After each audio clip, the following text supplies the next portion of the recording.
Assalamualaikum warahmatullahi wabarakatuh. Ila hadratin Nabi Mustafa Muhammadin sallallahu alaihi wasallam wa ala alihi wa ashabihi wa azwajihi wa dhurriyyatihi wa ahli baitil kiram. Al-Fatihah. A'udzu billahi minasy syaithanir rajim.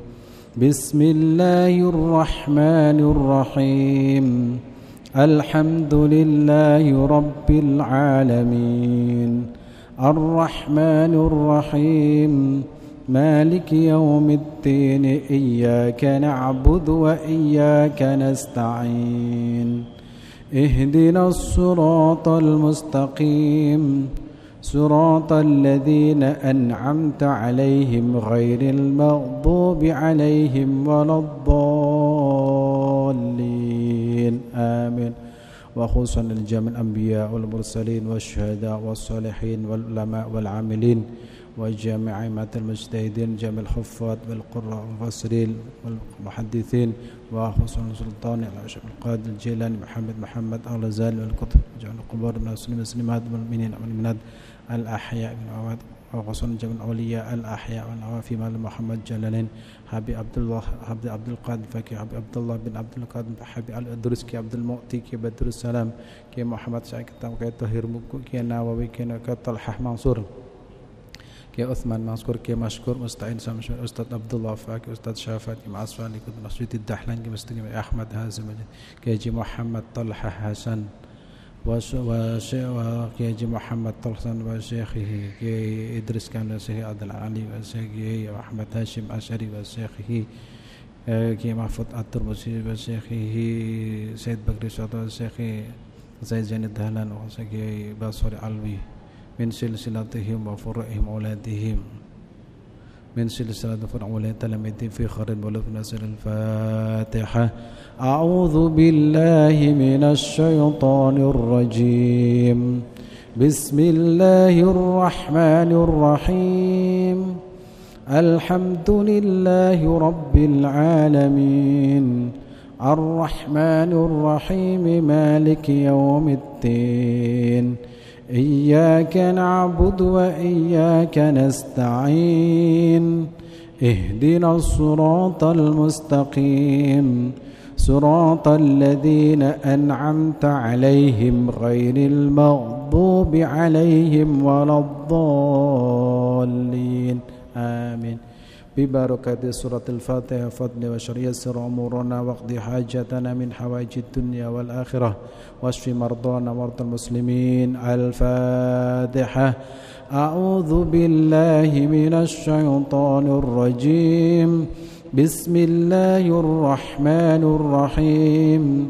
الحمد لله رب العالمين الرحمن الرحيم مالك يوم الدين إياك نعبد وإياك نستعين اهدنا الصراط المستقيم صراط الذين أنعمت عليهم غير المغضوب عليهم ولا الضالين آمين. Bismillahirrahmanirrahim. Qala al-mu'allif rahimahullah wa nafa'ana bihi wa fid dharain amin. Pada kesempatan yang sangat mulia ini kita akan melanjutkan kajian hadis Arba'in Nawawi yang mana pada sore hari ini yang alhamdulillah kita memasuki hari yang ke-7, mudah-mudahan kita diberikan sehat walafiat lahir dan batin, kemudian puasa kita mudah-mudahan diterima oleh Allah Subhanahu wa taala, begitu juga dengan tarawih kita dan tahajud kita dan bacaan-bacaan kita dari Al-Qur'an atau bacaan-bacaan dari kajian kita yaitu hadis Arba'in Nawawi ini. Bismillahirrahmanirrahim. Al-haditsu at-tasi', hadis yang ke-9. Bismillahirrahmanirrahim. An Abi Hurairah radhiyallahu anhu qala sami'tu Rasulullah sallallahu alaihi wasallam yaqul ma nahaitukum anhu fajtanibuh wa ma amartukum bihi fa'tu minhu mastata'tum fa innama ahlakal ladzina min qablikum kathratu masailin wa ikhtilafuhum ala anbiya'ihim. Rawahul Bukhari wa Muslim.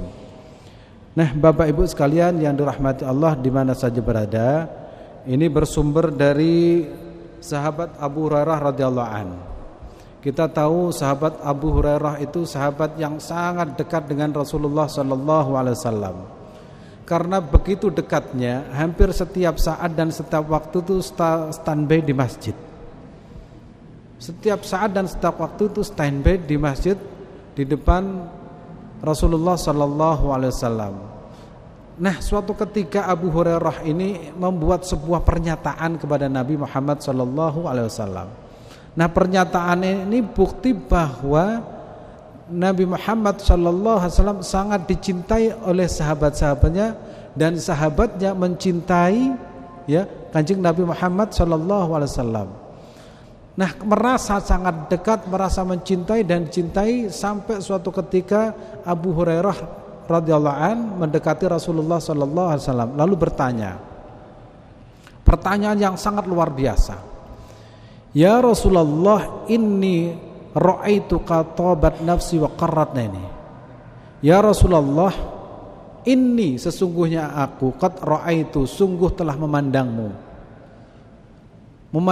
Sungguh aku telah memandangmu.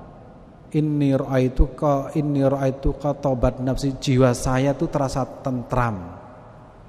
Wa qarrat aini, dan mata saya itu sejuk. Ini menunjukkan bahwa Nabi Muhammad SAW itu betul-betul istimewa di hadapan para sahabat. Memandangi Nabi itu merasa hatinya itu tentram, hatinya itu terasa bahagia, hatinya itu terasa sejuk, dan matanya itu ingin terus menatapnya. Ini bayangkan, itulah Nabi Muhammad SAW. Setiap hari bertemu, justru pertemuan itu menjadikan orang itu semakin cinta.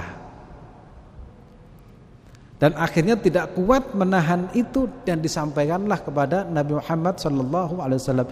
Jadi wajar kalau kemudian hadis ini diriwayatkan oleh Abu Hurairah, karena Abu Hurairah itu setiap hari, setiap saat dan setiap waktu standby ada di Masjid Nabawi, dan itu bertemu dengan Nabi Muhammad sallallahu alaihi wasallam. Dan Abu Hurairah salah satu sahabat yang paling banyak meriwayatkan hadis dari Nabi Muhammad sallallahu alaihi wasallam karena begitu dekatnya dengan Nabi Muhammad. Nah,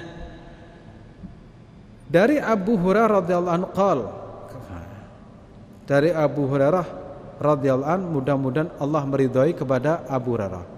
Apa katanya Abu Hurairah? Sami'tu, aku telah mendengar. Sami'tu Rasulullah sallallahu alaihi wasallam, aku telah mendengar Rasulullah sallallahu alaihi wasallam sedang berkata, sedang bersabda. Nah, mari kita dengarkan apa yang disampaikan oleh Nabi Muhammad sallallahu alaihi wasallam melalui lisan Abu Hurairah. Ma nahaitukum anhu fastanibuh, apa yang telah aku cegah kepada kalian, ya, apa yang aku telah cegah kepada kalian, apa saja? Fajtanibu, maka jauhilah. Apa yang aku cegah kepada kalian, berarti aku larang kepada kalian. Fajtanibu, maka hendaklah kalian menjauhinya. Apa yang dicegah oleh Rasulullah SAW? Banyak sekali. Maksiat-maksiat itu adalah yang dilarang oleh Rasulullah SAW. Mulai apa? Mulai maksiat mata, mulai maksiat hidung, maksiat telinga, ya, maksiat pikiran, maksiat zahir dan batin. Maksiat zahir itu berarti maksiat yang dilakukan oleh anggota tubuh manusia, itu maksiat secara zahir. Maksiat batin itu rasan-rasan. Rasan-rasan tidak kelihatan, tapi kadang dosanya itu lebih besar. Karena apa? Ketika melihat orang itu, hatinya itu berkata dan perkataannya tidak diucapkan. Nah, itu semua yang dilarang, itu fajtanibu, hendaknya kalian tinggalkan.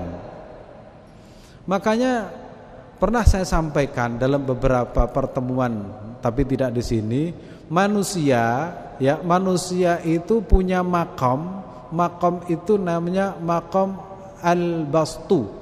Al-bastu itu menurut Ibnu Hikam itu orang itu senantiasa diberi kesenangan-kesenangan dunia. Nah, kesenangan-kesenangan dunia ini seringkali menggelincirkan manusia untuk melakukan maksiat. Orang diberi wajah ganteng, orang diberi wajah cantik, pasti akan merasa bangga, lebih bangga dengan orang lain yang tidak cantik, yang tidak ganteng. Orang diberi mobil, orang diberi rumah bagus, orang diberi banyak kemewahan-kemewahan, kemudahan-kemudahan, pasti akan melahirkan perasaan bangga, dan kebanggaan itu akan menggelincirkan manusia untuk melakukan maksiat, larangan-larangan Allah Subhanahu wa taala. Maka dalam kondisi ini fastanibuh, hendaknya kita meninggalkan.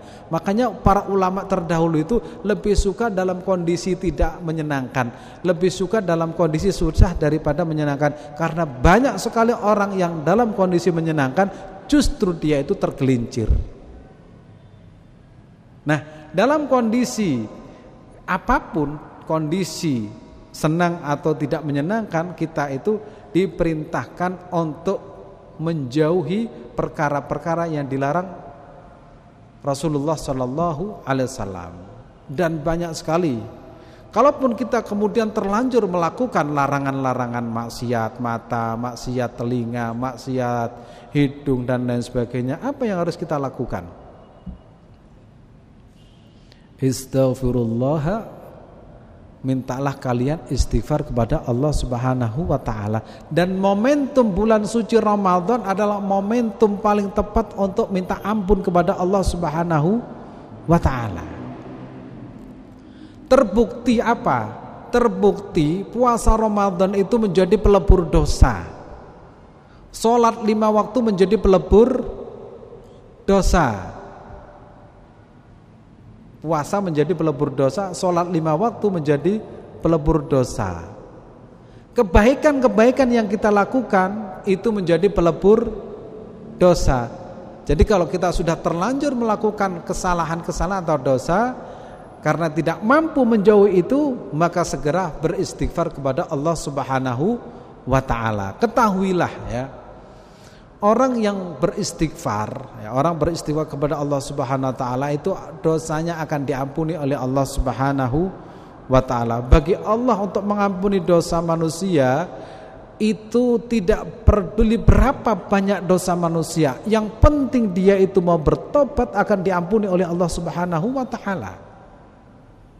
Dosa manusia itu jauh lebih mudah diampuni oleh Allah Subhanahu wa taala. Karena apa? Rahmat Allah itu rahmatuhu wasi'ah. Rahmat Allah itu begitu luas, seandainya manusia itu tidak mampu meninggalkan aturan-aturan atau tidak mampu meninggalkan larangan-larangan Allah, kemudian semua manusia itu bermaksiat, bagi Allah itu untuk mengampuni itu mudah. Kita tahu dosa mencuri itu besar, minum-minuman itu dosanya besar, rasan-rasan juga tidak boleh. Tapi ketika kita melakukan perbuatan itu, kita ingat bahwa Allah itu Maha Pengampun, Maha Pemaaf. Sehingga ada satu doa yang diajarkan Rasulullah kepada istrinya, Allahumma innaka afuwun tuhibbul afwa fa'fu anna.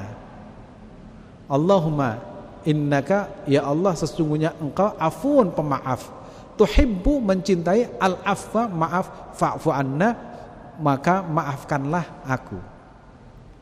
Dalam sholat misalkan Rabbi firli, ya ampunilah dosa-dosaku, Rabbi firli warhamni wajburni warfa'ni warzuqni wahdini wa'afini wa'fu anni. Jadi sholat itu saya ibaratkan, ya sholat itu saya ibaratkan itu vaksin terbaik. Karena isinya apa? Minta rahmat Allah, minta kasih sayang Allah, minta maaf kepada Allah, minta agar rezeki ditambah oleh Allah Subhanahu wa taala, agar diberikan sehat secara fisik, itu semua ada dalam sholat. Oleh karena itu, apa yang dilarang oleh Rasulullah SAW, hendaknya kita betul-betul berusaha tidak melaksanakan, berusaha sekuat tenaga kita lawan, jangan sampai kita menuruti nafsu kita. Itu namanya fajtanibuh.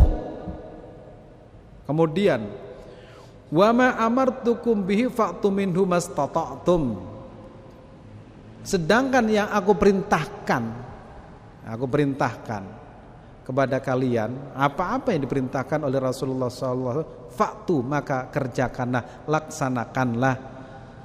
Tapi di sini Rasulullah SAW mastata'tum, sesuai dengan kemampuan kalian. Coba perhatikan, kalau kita melakukan ya, kalau kita urusan maksiat itu berusaha sekuat tenaga untuk meninggalkan.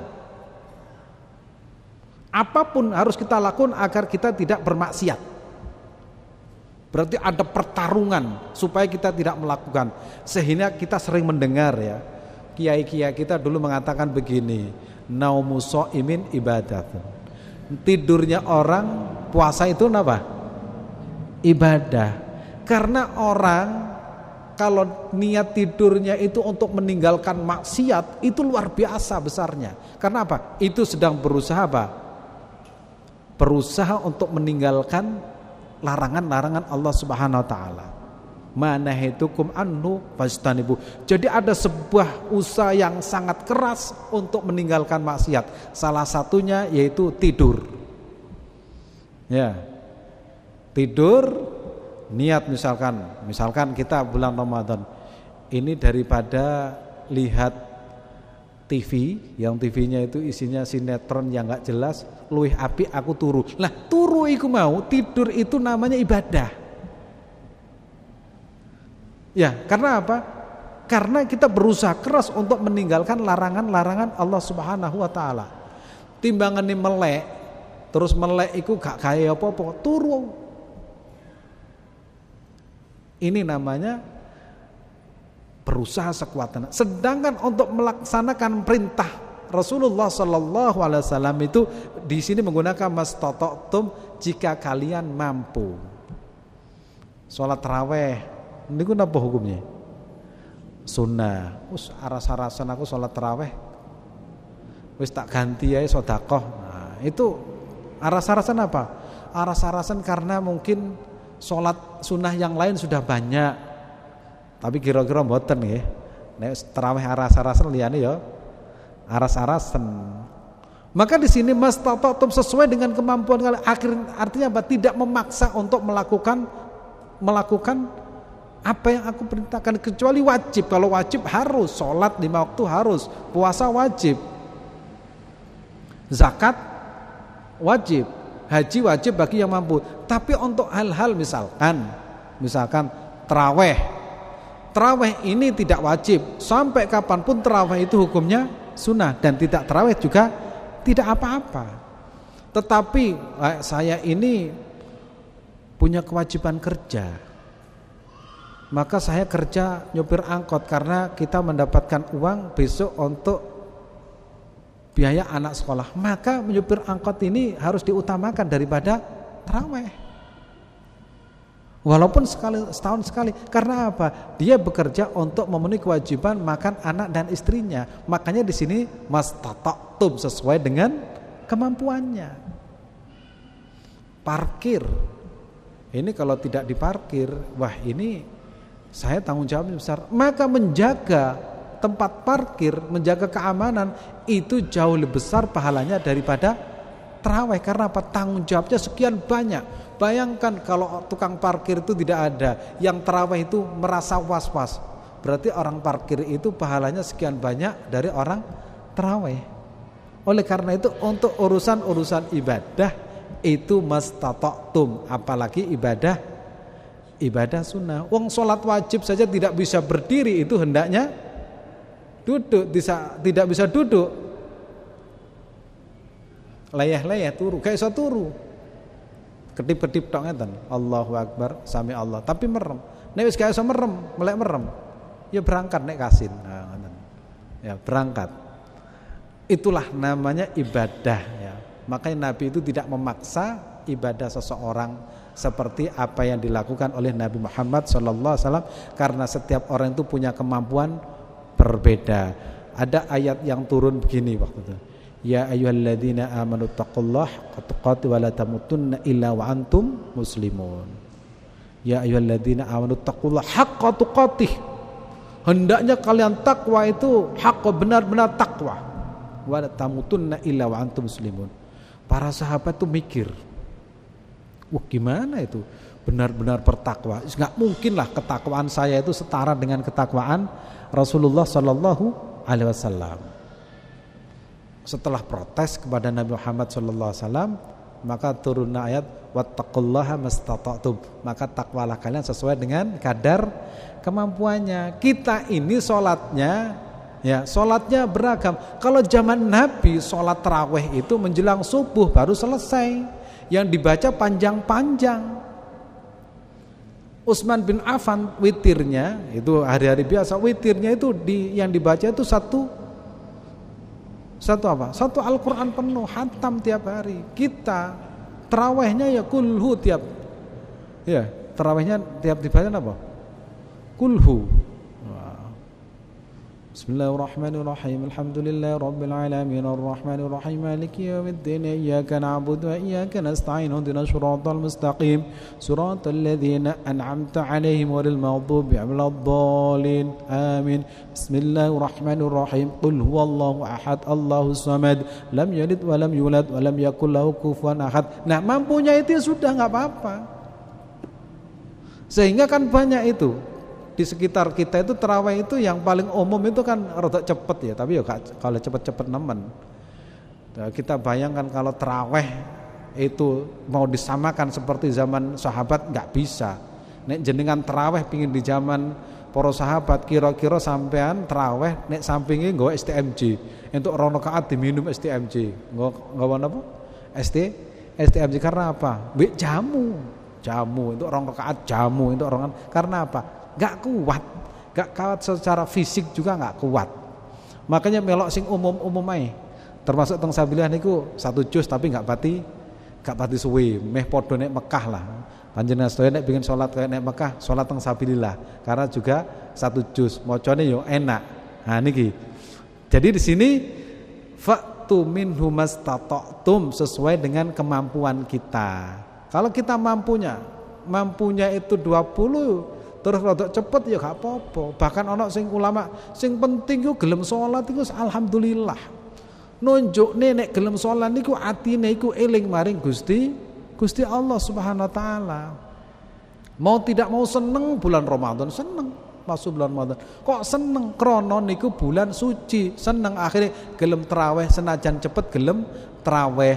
Terus senajan salat tarawih sing diwaca napa? Kulhu. Nah, masalah kulhu nggih.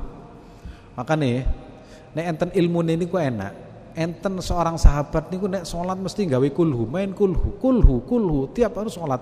Terus enten sahabat niku protes. Lah iki gak pernah diajarin Nabi kok bendina itu kulhu terus.